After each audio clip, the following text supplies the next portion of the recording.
So I read something really interesting the other day. The New York Times polled 40-ish age readers in August, and one of the things that they found was that rather than longing for adventure and release like prior generations, aka midlife crisis, they craved safety and calmness, something they feel like they have never experienced. In their 40s, I can relate. I understand that. Now, every generation has their struggles, and some more than others. And I think we can safely say that this age group has had a lot of stuff going on, right?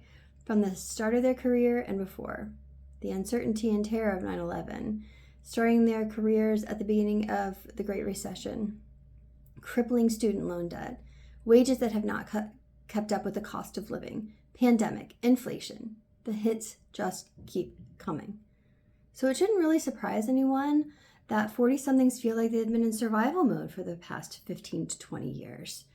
Many don't feel like they can get ahead, and they just really want a break. Do you feel that way? Can you relate? Or do you know someone who can relate? I'm sure you do. So this series of economic, political, and environmental crises has caused them to turn inward. Having never experienced safety and security from institutions that they were told would offer it if they did all the right things. And many of them did all the right things, and they were never offered that promised prize. It just kept slipping away. So what's this group turning to?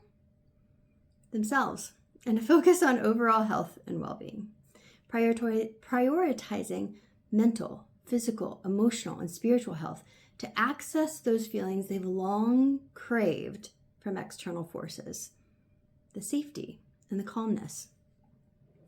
They're learning what stress can actually do to the body, mind, and spirit, and they're now rejecting ways of living and being that have been so destructive, which is great. This group spends their money on things that are aligned with their values, and in general focuses more on health and wellness than prior generations. Not just physical health, but mental health, emotional health, and spiritual health. Exercise, yoga, meditation, therapy, counseling, coaching. They understand that focusing on how they do feel and how they want to feel will get them the inner peace, the contentment, and the fulfillment that achievement-based goals simply can't. Spiritual coaching is very much aligned with the ideals of this age group. This is a practice that helps individuals discover and reconnect with their values, to dive beneath the surface and understand how they work so they can create a life that feels really good to them specifically. Spiritual coaching works with the spiritual part of the mind-body-spirit connection, creating insightful relationships with self and others, creating a strong personal value system, finding fulfillment and meaning, feeling centered, and understanding that we are part of a community that is much bigger than ourselves. This group is recognizing that the description of self-care that we've been offered from the past several years is also no longer working.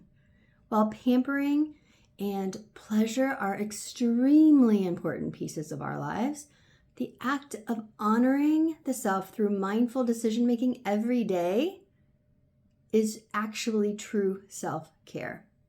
That's what self-care actually is. Can this practice be challenging? Yeah, absolutely. It takes some reprogramming after years of people-pleasing and repressing who we are and what we desire while we checked all those boxes that we thought we were supposed to check. But if it means finally feeling content, centered, and confident, well, it's worth 1,000% of the effort it takes.